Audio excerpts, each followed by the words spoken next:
partícula, né, ela nem sempre ela mesma trabalha com o conceito de força. Quer dizer, a força vale ter uma certa... Quando eu dou um problema para vocês, estudem a dinâmica, o movimento de um elétron no campo magnético. O cara vai fazer o quê? Vai botar mx2 pontos igual a EE mais QVB? Ou ele vai botar menos h cortado ao quadrado sobre 2m laplaciano mais fi, psi igual a epsi? Ou ele vai colocar I gama mi dmi, ele vai usar o quê? Ele vai usar a lei de Newton, vai usar a equação Schrödinger, vai usar a equação de Dirac, ou vai usar a eletrodinâmica quântica? Eu tenho um menu de 4 coisas para fazer. Problema: estudar o movimento de uma partícula no campo eletromagnético. Claro, se eu estou fazendo física 1 e 2, eu não vou usar a equação de Schrödinger nunca. Mas se eu agora tenho 50 anos de idade e me perguntam isso, eu vou perguntar: bom, mas o que eu vou usar? Qual é a física que eu vou usar para descrever? É essa lei? Vou usar relatividade? Vou usar vou usar dpmi d tal igual a E umi f mini, que é a versão relativista dessa lei? Vou usar a equação de Schrödinger? Vou usar a equação de Dirac? Ou vou usar a eletrodinâmica quântica? Eu tenho um menu de 5 possibilidades para descrever um elétron no campo eletromagnético externo. E aí, qual é a física que eu vou usar? O que vai parametrizar essa física? E ver qual é a situação regular. Depende, então, qual é a ordem de grandeza do campo eletromagnético que eu estou colocando aí? Se esse campo é variável no tempo, qual é a frequência dele? Tem vários fatores que eu vou ter que decidir. Não, de repente, se esse campo tem uma frequência muito intensa, se eu coloco, por exemplo, raios gama, frequência na faixa de 10 a 22 Hz, esse elétron vai ficar sujeito a uma frequência. Eu estou dando energia demais nesse elétron nunca vai ser um elétron clássico. Então, entenderam qual é a questão? A gente tem que pensar qual é a física que eu tenho para saber qual é o objeto de uso que eu vou usar para aquela física. Então, se eu estou fazendo a equação de Maxwell num curso do Jackson, o Jackson coloca sempre a equação de Maxwell. Então, qualquer problema do Jackson é a equação de Maxwell. Não tem nenhum problema ali que eu vou usar a equação de Schrödinger. Mas não significa que eletromagnetismo seja só a equação de Maxwell, é só isso. Isso aqui é uma faceta muito rudimentar do eletromagnetismo. Se eu botar um campo magnético na faixa de 10 a 10 Tesla, essa equação está fora de cogitação completamente. O elétron é quântico. O elétron vai assumir vai soltar a franga da mecânica quântica. Ele não vai fazer essa classe nunca. Então, essa é a questão que vocês têm que perceber num problema físico. Qual é a física que eu vou usar para descrever aquela interação? Eu vou usar a noção de força? Vou usar a noção de potencial? Ou vou usar a noção de campo? Dependendo da situação, o mesmo problema pode ser visto nas 3 abordagens distintas. Certo? Então, para nós, eu vou lá agora te dar a palavra. Para nós, o fenômeno eletromagnético, isso é mais indiscutível. O fenômeno eletromagnético está aqui. Porque se o elétron é clássico, é quântico, se o elétron é relativista, se o elétron ele entrou na era da teoria quântica de campos, é isso que vai ficar. Isso aqui está fora. Isso aqui é praticamente newtoniano. Certo? Então, para nós, o fenômeno eletromagnético está codificado nos potenciais. E aí, se a gente vai para qualquer dimensão, a gente vai levar essa noção. Então, quando eu vou para 2 dimensões temporais e 2 dimensões espaciais, eu vou levar os potenciais, não os campos. Vamos ver isso hoje. Pois não, Vlad? A pergunta é seguinte, pode falar mais alto? Só tem uma crítica que o pessoal diz que as tuas perguntas, que sempre são muitas, estão muito baixas nas gravações. Era bom você falar um pouquinho mais alto. Tá ok. A pergunta é a seguinte: já que você está querendo colocar que os campos potenciais são mais importantes que os campos eletromagnéticos, a questão é o que os campos potenciais vêm, segundo uma teoria. Então, aqui você colocou, de um lado, uma lagrangiana, naquela lagrangiana ele via carga elétrica, na força ele não via carga elétrica. Então, mas acontece também, esses campos potenciais, vamos dizer, eles não existem nas equações de Maxwell. Então fica aí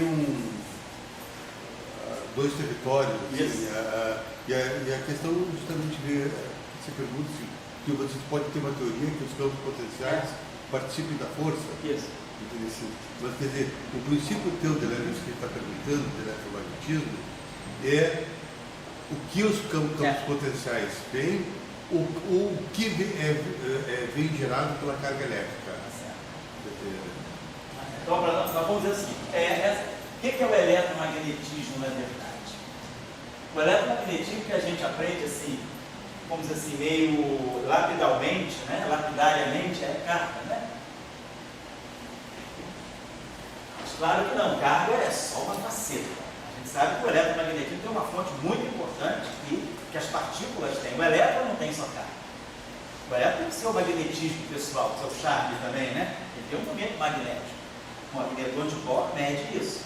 Né? Lá, μB é H cortado sobre 2M. É o magnetron de Bohr. Então, eu acho que o eletromagnetismo tem que estar ligado também ao spin. Aos momentos magnéticos.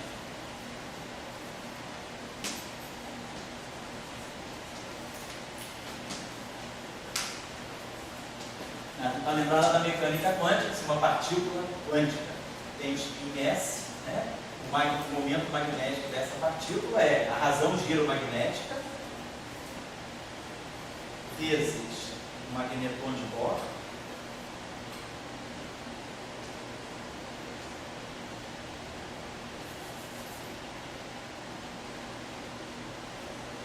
vezes o spin.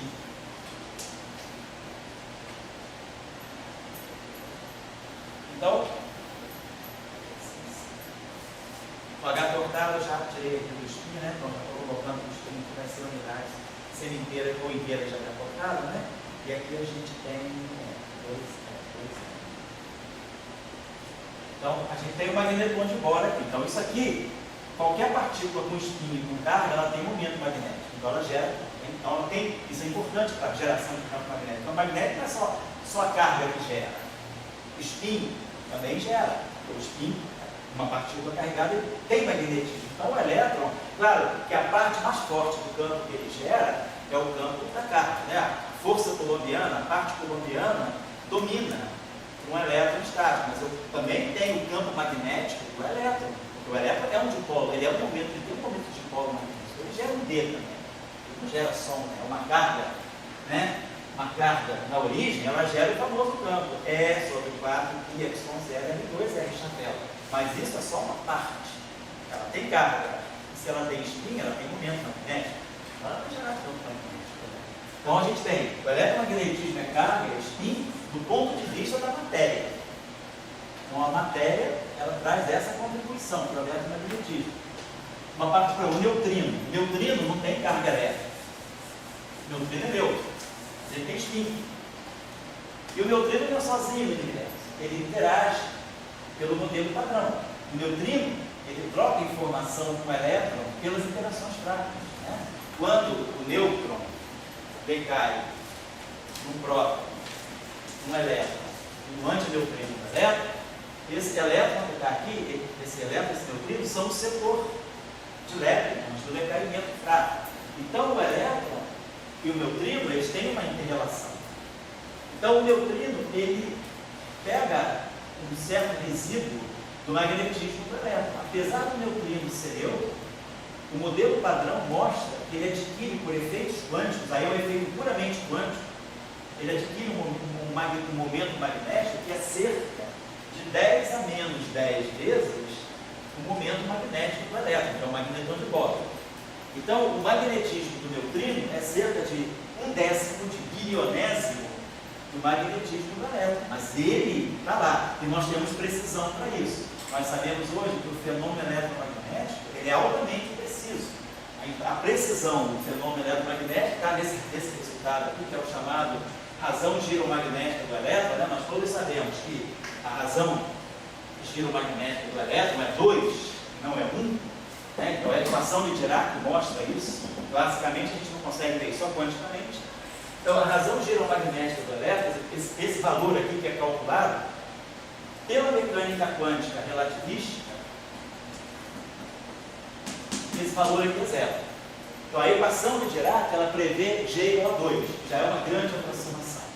Mas aí, efeitos outros, o elétron, nesse grau de precisão, o elétron não é mais uma partícula, ele é um campo, e esse campo se espalha, tem interação eletromagnética. Então, a teoria quântica de campos, que é a QED, ela dá um valor teórico para essa grandeza aqui, que não é zero, ela corrige esse zero. O valor que ela dá aqui é 0,001.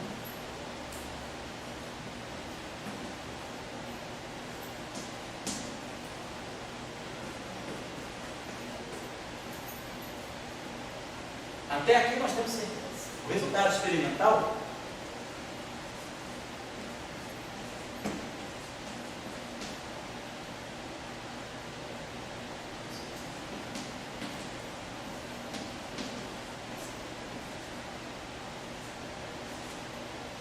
olha onde está a diferença.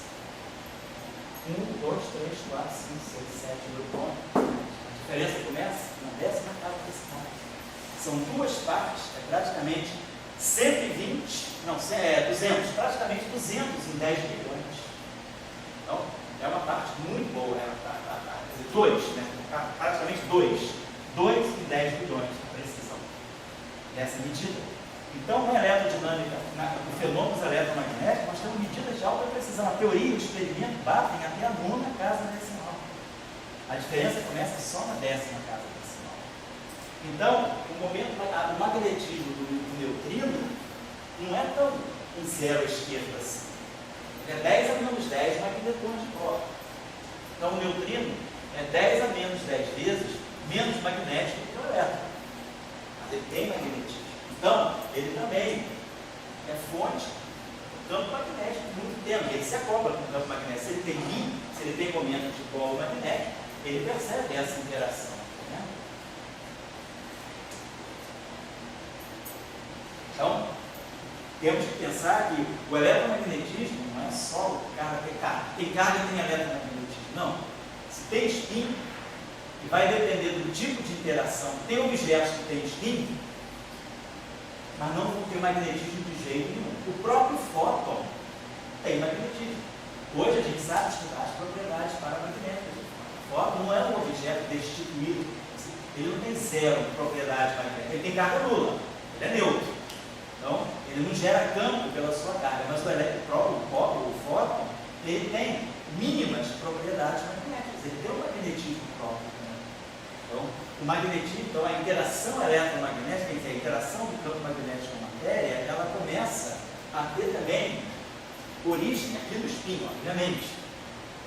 E aí a questão é, como é que esses objetos se acoplam com o quê? Um campo E e um campo B. Entende? Então, esses objetos, eles preferencialmente se acoplam com um fio do mar. Então, para nós, a interação eletromagnética é a interação, o fóton para nós, quando a gente fala, existe um fóton que se propaga transversalmente, a onda eletromagnética caminha livre no espaço com um vetor de onda e campos E e B ortogonais à direção do movimento. É assim que a gente tem modelinho que a gente fala da física 4, a gente faz com E e com B. Na verdade, esse modelinho aqui é feito com A.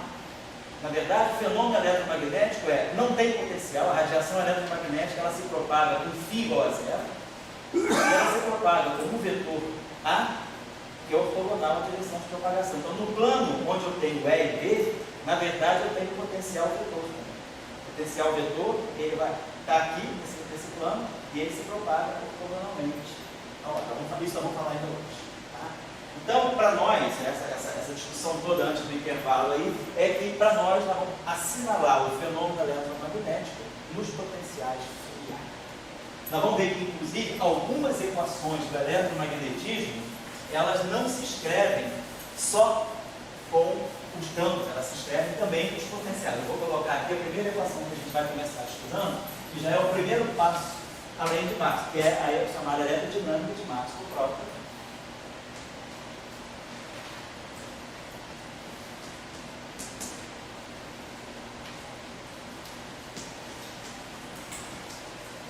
Então já fica como exercício, uma tarefazinha um para casa, quem quiser fazer essa tarefinha, só para aquecer aí, a volta do eletromagnetismo, tenta calcular um dado de solenoide infinito, aquele solenoide ideal, tá? Solenoide infinito, um campo magnético uniforme no exterior. Eu quero que vocês calculem o potencial vetor em todo o espaço. Aí vocês vão ver que o potencial vetor não é zero fora do solenoide, apesar do campo magnético ser nulo.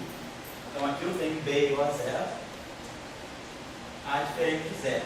E é isso aqui que gera o chamado efeito Aharonov.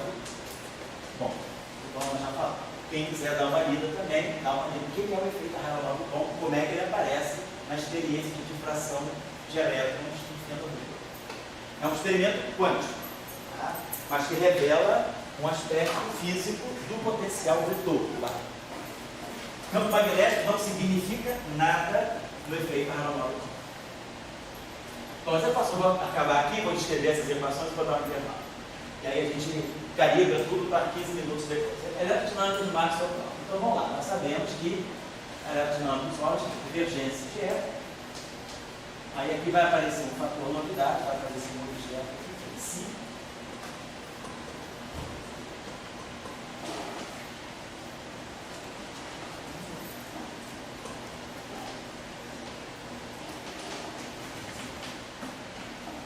Usando sempre as equações do sistema UPA-PNKS, tá? Essas conversões do sistema eletromagnético tem lá no apêndice do livro do Jacques. Isso é uma coisa excelente do livro do Jacques. O dicionário de conversão do sistema gaussiano, do sistema natural, do sistema Heaviside, do sistema... tem um monte de sistema eletromagnético. Ali o Jacques tem um apêndice excelente para isso. Tá?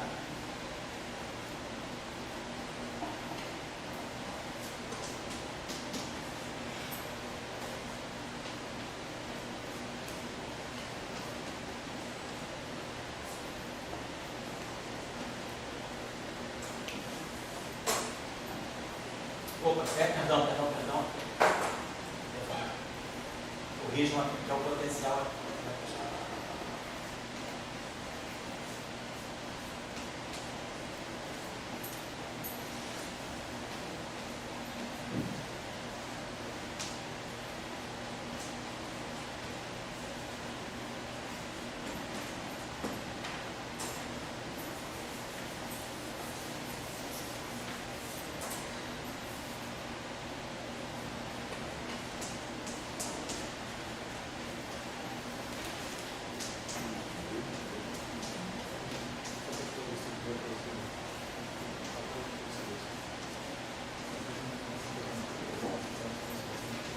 Então essas chamadas são chamadas equações de Maxwell próprias. Se o psi é igual a zero, a gente vê que a gente ganha as equações de Maxwell ordinárias, né? As equações de Maxwell no regime macroscópico. Agora, se o psi é diferente de zero, o que significa isso? Mas vocês veem que eu tenho uma possibilidade de escrever as equações de Maxwell com os potenciais já aparecidos. A equação não depende só de E. Então, nesse caso, qual é o papel do φ, qual é o papel do A? Então, várias perguntas a gente pode se fazer ali. Quando essa onda se propaga, será que essa onda eletromagnética do vácuo, ela é transversal ou não? Se por acaso, por exemplo, eu vou estudar a pressão de radiação, né? Será que a pressão de radiação agora, devido a esses termos que eu tenho com φ, com A, será que essa radiação eletromagnética ela exerce mais pressão sobre uma superfície sobre a qual ela incide ou não? Então, a conclusão, o que é esse fenômeno eletromagnético que está sendo descrito por essas equações de Maxwell, modificadas por esses dois termos, simplesmente, termos novos, são esses aqui.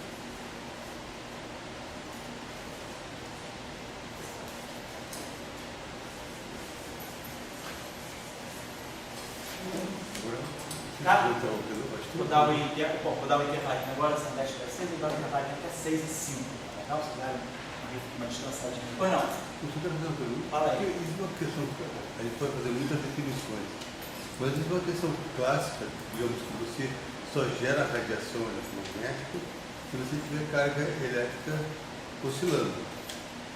Não. Isso aí é o João e Maria, que a gente ouve quando é pequeno, isso é verdade. Papai Noel, tem mais coisa aí disso. Isso é a fonte mais forte de campo eletromagnético. Mas se eu tiver uma partícula com spin, se ela tiver momento magnético e ela começar a também oscilar, ela vai gerar uma radiação ao momento magnético dela. Então, o momento magnético começa a ser fontes também. Não é só a carga. O eletromagnetismo, a parte mais substancial dele vem da carga. A radiação produzida pelo efeito da carga oscilante é muito maior do que a radiação produzida pelo efeito do momento magnético. A própria onda eletromagnética é assim, é igual a CV. A onda eletromagnética, o campo elétrico, ele é C vezes maior do que o campo magnético. Então, tem um descompasso, né, entre as intensidades dos campos. O setor magnético é mais fraco, mas não significa que seja resistente. Então, você pode ter efeitos em que domina, né, a carga. A carga é a grande fonte. Aliás, assim, historicamente foi assim que o eletromagnetismo foi desenvolvido, a partir da carga. A questão do momento magnético, a questão do spin só chegou bem depois. O spin só foi descoberto em 1925, mas a questão do magnetismo sem incorporar ao eletromagnetismo, ela veio bem depois. Então, mas a gente não pode assim, desconsiderar que hoje, no mundo de hoje, com a nanotecnologia tão desenvolvida, onde a gente pode agora trabalhar com objetos muito isolados, o efeito do spin, por que está se desenvolvendo a spintrônica agora? Porque a gente começa agora a ver o papel do spin na interação eletromagnética. Não é só carga que gera campo eletromagnético. A spintrônica é isso. É você começar a fazer a tua tecnologia em cima do spin. Claro que tem efeitos quânticos conjugados a isso, mas você não está mais só atribuindo à carga toda a propriedade eletromagnética. Mas você dizia que o spin oscilando. Claro, também radia. Eu nunca vi isso calculado no livro do livro. Está em artigo só. Não tem nenhum livro de eletromagnetismo que calcule O spin oscilando sem carga. o spin para um neutrino, né? Você tem momento magnético. O nêutron, pega o nêutron. O nêutron é neutro, mas ele tem momento de polo elétrico. Tem propriedade elétrica, ele é neutro, mas ele tem propriedade elétrica. Aliás, esse é um grande problema da QCD. Né? Como é que eu explico? Qual é a física fundamental que explica o momento de polo elétrico, não é magnético, não do nêutron. Então, o nêutron tem momento de polo elétrico, apesar de ser neutro. Mas por quê? Porque a gente sabe, ele é uma estrutura composta de quarks. Então, eu tenho quarks ali dentro. 2/3, menos 1/3, menos 1/3. Então, esses quarks podem se polarizar. Eu tenho, como a situação é mecânica quântica, eu tenho probabilidades muito fortes de ter as cargas positivas polarizadas, né, opostamente às cargas negativas. Então, eu tenho carga positiva e carga negativa. Então, dentro do nêutron, os quartos se rearranjam para produzir um momento de polo elétrico. Então, eu entendo que a origem do dipolo elétrico do nêutron está no quarto. E aí a QCD, esse é um grande problema na QCD. Qual é, dinâmica quântica, qual é o efeito na QCD que explica e justifica o momento de polo elétrico do vácuo? Isso aí é um problema fundamental na QCD chamado problema do vácuo θ ou problema da violação de CP forte, que é um problema em aberto na física de altas energias. Depois, o nêutron, como você falou, ele também tem momento magnético, ele é neutro, mas ele tem momento magnético. Por quê? Porque o momento magnético é um vetor. Eu tenho 3 quartos. Cada quarto está rodando ali dentro com o seu momento magnético na direção. Quando eu somo 3 vetores quaisquer, a soma não é 0. 2/3 menos 1/3 menos 1/3. Daria 0 a carga. Mas o momento magnético é um vetor. Então, de repente, o quark U está com o momento magnético assim, o quark D está com o momento magnético assim, e o outro quark D está com o momento magnético assim. Quando eu somo esses 3 vetores, eu ganho um vetor não nulo. Então, o nêutron tem momento de polo magnético também. Então, ele gera. Então, um nêutron oscilando, ele gera um campo de radiação fraquíssimo, mas gera. Talvez a gente não consiga, com a precisão da eletrodinâmica, a gente não consiga medir o campo de radiação. Realmente eu não sei. Eu não sei o quanto se tem disso. Mas que fisicamente, teoricamente, a teoria diz que o nêutron tem momento magnético. Se ele oscila, ele irradia. Mas digamos, aí, porque ele tem carga elétrica sutilmente ou porque... Porque o quê? Porque ele tem carga elétrica sutilmente ou porque simplesmente ele é um spin e um spin pode oscilar e gerar radiação? Primeiro, no caso do nêutron, é um caso meio, vamos dizer assim, não gosto muito dele, porque ele é uma partícula composta. Então eu jogo tudo para cima dos quarks, né? A culpa sempre fica com os quarks. Mas vamos pegar um neutrino. O neutrino, até hoje, ninguém mostrou que ele tem estrutura interna. O neutrino ainda é uma partícula elementar. E o neutrino tem momento magnético. Ele tem carga nula. Mas da onde vem o momento magnético dele? Neutrino, ele interage. Ele, quer dizer, eu não consigo, o neutrino não é uma partícula isolada. Ele tem interações fracas. A interação fraca, e a gente sabe hoje que a interação fraca, ela não está desapartada da interação eletromagnética. No modelo padrão, né, teoria eletrofraca diz isso. Qual é a origem do eletromagnetismo? Nós vamos ver isso aqui no curso, quando a gente fizer o mecanismo de Higgs, a gente vai entender da onde que vem o campo do fóton e da onde que vem o campo do D0, então, do Z0. Então, a interação eletromagnética, ela está entrelaçada com a interação fraca até uma escala de 246 Hz. Nessa escala, as duas interações praticamente se desapartam. Mas o neutrino guarda a memória de que acima de 246 Hz não havia interação eletromagnética nem fraca, havia interação eletrofraca.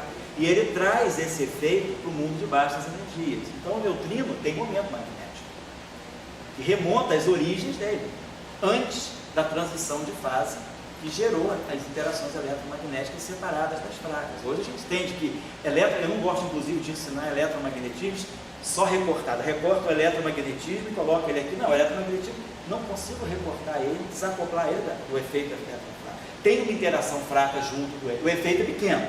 Então, para efeitos macroscópicos, esse efeito é pequeno.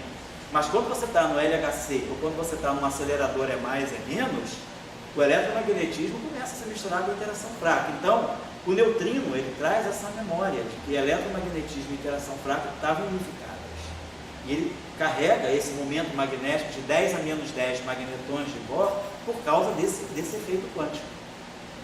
É um efeito quântico, ele adquire por efeito quântico um momento magnético pelo acoplamento que ele tem com os elétrons.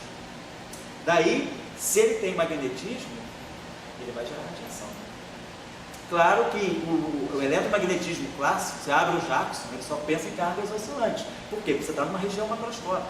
Você está trabalhando com campos eletromagnéticos, com oscilações também. Você não bota um elétron ali para oscilar com uma radiação de 10 a 20, uma frequência de 10 a 18, 10 a 20 Hz. O elétron está oscilando ali, está oscilando com 10 a 12, 10 a 13 Hz. Ele está na faixa do micro-ondas, no máximo infravermelho.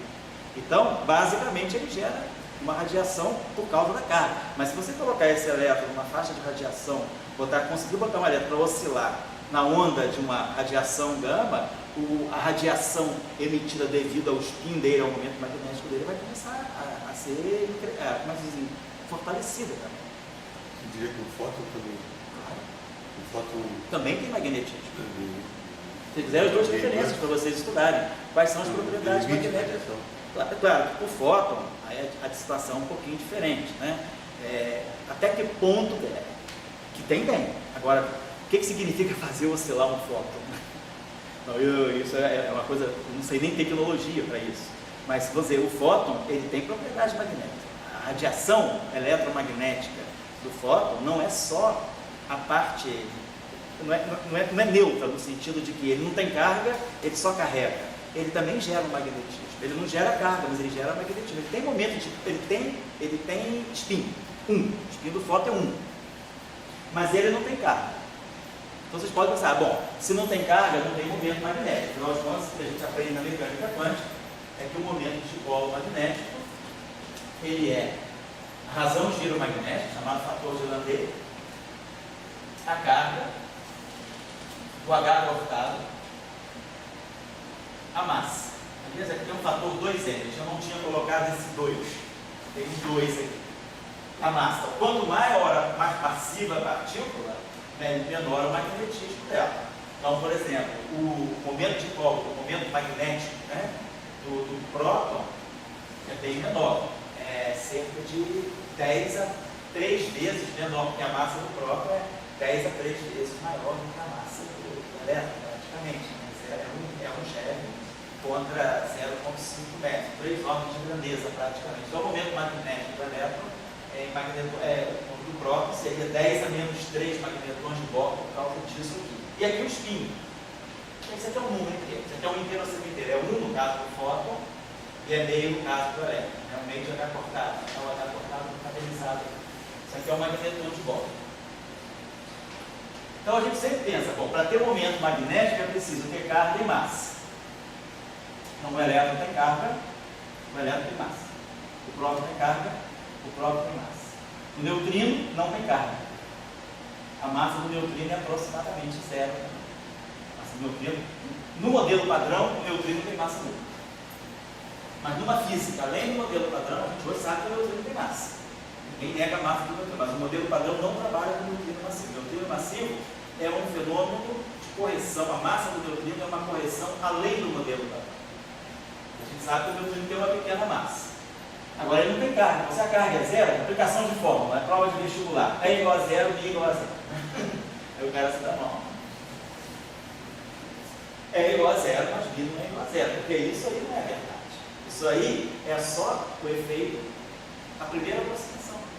Aqui, se é corrigido por outros efeitos quânticos.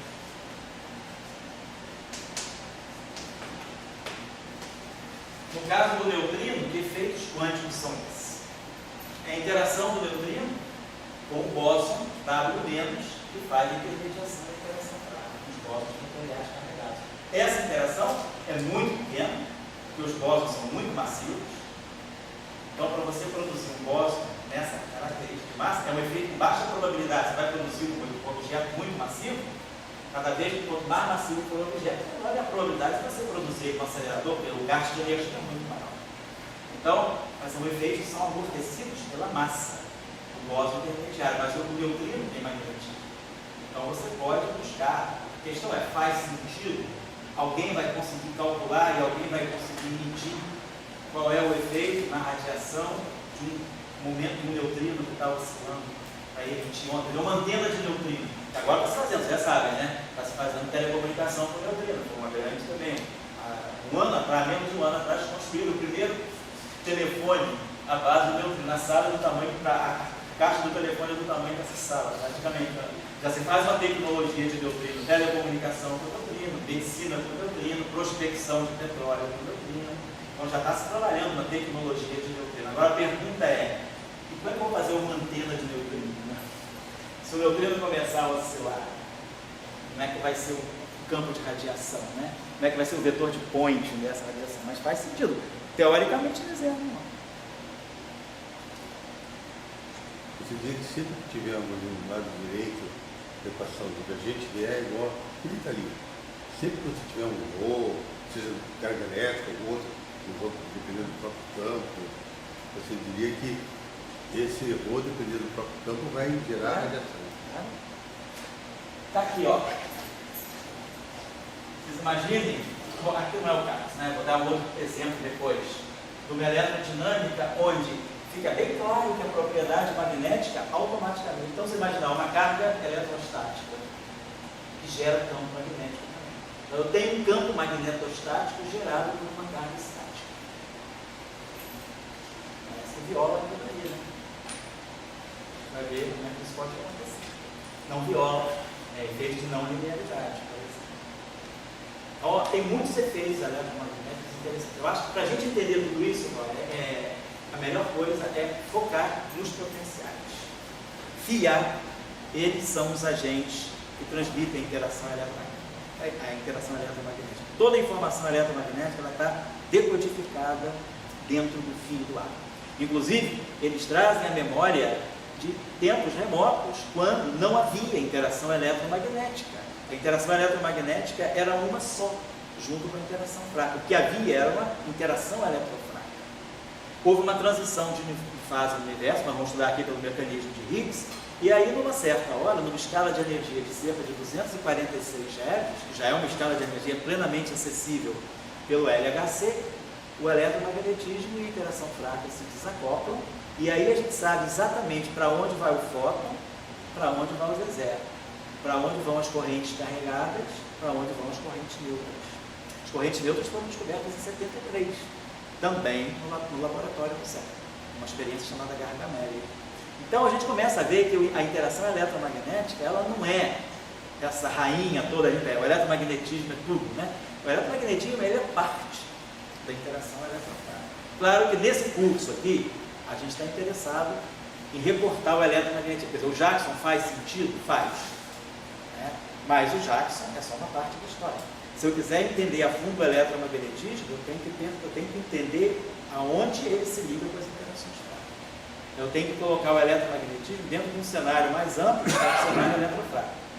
Então, basicamente, a ideia é essa. O modelo padrão nos ensina isso. Eu tenho essa região aqui dominada pelo eletromagnetismo, e tenho essa região aqui dominada pelas interações frágeis. Isso tudo aqui é a teoria eletrofrágil. Então, até que ponto, né, eu vou ter que olhar isso, um fenômeno daqui transita para cá. Quando eu estou fazendo Jackson, eu esqueço isso, o Jackson está aqui. Mas quando a gente fala da teoria de Salant-Weinberg, essa linha desapareceu. Isso tudo aqui é eletrofrágil. E aí, lá no meu acelerador em Genebra, né, lá na LHC, quando dois elétrons eu faço espalhamento de elétrons, né, não no LHC, porque a LHC é própria, mas no prédio do LHC que era o elétrico, que ela é mais é menos, colisão de feixes é mais é menos. Quando é mais ou é menos, o elétron, quando ele vai ter uma interação com o outro elétron, ele não troca essa foto. Ele troca zero. Ele troca bóson de Higgs. Ele troca neutrino. De acordo com a energia que você vai dando ao elétron, você vai excitando cada vez mais o elétron, ele começa a trocar muitos outros agentes com o outro elétron. Então você não vai ver só a interação eletromagnética. Você vai ver porque com o elétron, a lei de Coulomb, como é que ela é modificada por causa do efeito fraco que está dentro do eletromagnetismo. A física é uma só, a conclusão é, física é uma só. Para aprender a gente reporta, né? Então a gente tem que aprender reportado, porque isso aí faz parte, eu acho, da cabeça humana, né? A cabeça humana precisa aprender cada coisa de uma vez, né? Aprender a abrir 8 janelas de uma vez, né? É complicado. Mas a gente tem que pensar que a física é uma só. A gente recorta por efeito disciplinar, é uma questão de disciplina, eletromagnetismo, disciplina, interação fraca, disciplina, teoria eletrofrágil. Você já começa a misturar, é uma questão disciplinar, é uma questão de transmissão de conhecimento, mas a física está convidando para isso. Não quer saber se aprendeu ou não, a natureza é a gente tem que correr atrás dela, não ela correr atrás da gente. Então, vamos começar a perceber tudo que está por trás do eletromagnetismo. O eletromagnetismo é algo muito amplo. Daqui a pouco a gente vai ver que o eletromagnetismo tem a ver com a gravitação também. Quem é que gera massa? Segundo a história do modelo do bóson de Higgs. O bóson de Higgs só interage com partículas que têm massa. Qualquer partícula que tem massa zero está proibida de interagir com o bóson de Higgs. Então, o bóson de Higgs tem uma relação com a massa. Ele só vê massa. Mas ele não interage. A carga que ele usa não é a carga da massa. Ele interage via a carga fraca, mas ele só percebe o objeto massivo. Então a gente começa a observar que a massa ela não está tão desacoplada assim da interação fraca. Mas a interação fraca está ligada à interação eletromagnética. Então massa que é gravitação, eletromagnetismo e interação fraca não estão tão desconectados assim. A gente começa a ver que a gente reparte, né? Física 1, física 2, GNM sobre R2, lei de Newton. Sabe que é criticável também. Ninguém mediu essa lei para distâncias menores do que 0,2 milímetros. Então, se alguém for medir GNM sobre R2 abaixo de 0,2 milímetros, pode encontrar desvios razoáveis. Qual é a origem desses desvios? Pode ser a quinta dimensão, pode ser uma física do modelo padrão. Então, a própria lei de Newton, que é a coisa mais básica que a gente estuda, ela está sobrecarregada, ela não tem nada. Ninguém diz que ela está livre. GNM sobre R2 só vale para distâncias maiores ou da ordem de 0,2 milímetros. Dá uma distância de 1 micron, por exemplo, 10 a menos 3 milímetros, essa lei pode não valer. E aí, o que explica a não validade dessa lei? Então, até que ponto a própria gravitação está recebendo informação de um mundo muito microscópico? E aí a gente começa a perceber, o bóson de Higgs ele é um coringa muito interessante, porque ninguém sabe se ele existe ainda ou não. Tem indícios de que alguém muito parecido com ele apareceu. Mas, se ele existe, ele tem uma coisa, ele só interage com o objeto que está massivo. Qualquer objeto sem massa passa batido pelo bóson de Higgs. Mas, quando ele interage com o objeto massivo, ele não interage pela lei de massa, pela lei de força devida à massa. Ele interage por uma outra carga que ele carrega, que é a carga fraca, porque ele não tem nem carga eletromagnética, ele é neutro. E aí, como a gente sabe que o fóton está nesse referencial, nesse cenário, o fóton está ligado ao bóson de Higgs também, apesar do bóson de Higgs não interagir diretamente com o fóton, mas o bóson de Higgs está no cenário onde eu tenho fóton. E aí, se eu tenho eletromagnetismo de interação fraca, e o bóson de Higgs só interagindo com a massa, e é ele que dá a massa para todo mundo, a origem da massa no modelo padrão está no bóson de Higgs, menos a massa dele. A massa dele não é gerada pelo mecanismo que ele usa para gerar as demais massas. Ele é o único cara que traz a sua massa de uma outra forma, mas ele gera massa para todo mundo. E aí, massa, carga, interação fraca, está tudo junto. E aí os quarks também têm interação fraca e interação nuclear. Então, cara, ó, está tudo num caldeirão só. Interação eletromagnética, interação fraca, interação forte, interação gravitacional. Então, essas interações devem ter uma origem comum. Tem uma hora que era uma só. E que a natureza foi explicando todas essas coisas. E aí o eletromagnetismo é isso. O eletromagnetismo é um mensageiro de uma era remota, onde a física era uma só. É isso que a gente tem que começar a buscar todos os lugares onde o eletromagnetismo pode revelar essas facetas da natureza. Essa aqui mais ou menos é o plot do nosso curso. O enredo do nosso curso é isso. Claro que as equações de Maxwell são apenas um pano de fundo, né? Ninguém vai deixar de aprender depois de point, né? Ninguém vai deixar de aprender tensor de movimento, ninguém vai deixar de aprender radiação de uma carga acelerada. Mas o eletromagnetismo é bom porque ele conta uma história, né, que vai muito, né, além, quer dizer, tem muita vida além do eletromagnetismo. Tá bom? Trabalhar isso, eu já deixei vocês cansados demais, então a gente toma 6h30, tá bom? E aí eu faço 6h30, 7h30 e está todo mundo descansado, tá certo?